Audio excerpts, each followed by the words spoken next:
जिस रात से जाना नहीं है उसके बारे में बात करने का फायदा क्या। रज़ा ने उसके साथ जो भी किया वो गलत था। तुमसे मोहब्बत हो गई है।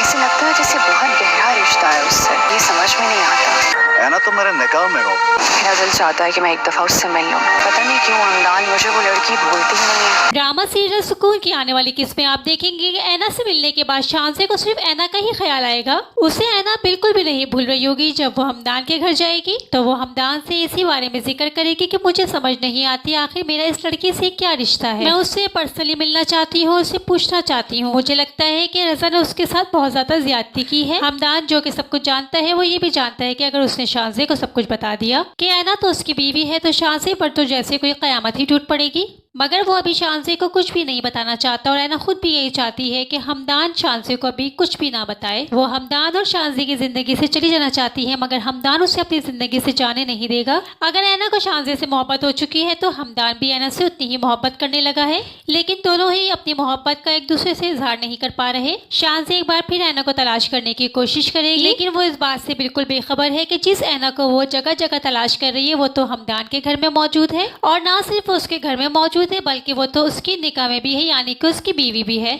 दूसरी तरफ रज़ा की मंगेतर को इस बात का एहसास हो चुका है कि वो रज़ा ही वो शख्स है जिसको वो कुछ भी कहेगी वो फौरन आंख बंद करके उस बात पर एतबार कर लेगा। लेकिन अब रज़ा को अपनी मंगेतर में कोई भी दिलचस्पी नजर नहीं आती। लेकिन जब नताशा उससे अपनी झूठी मोहब्बत का इकरार करेगी तो ये इकरार सुनकर तो रज़ा बिल्कुल भी खुश नहीं होगा।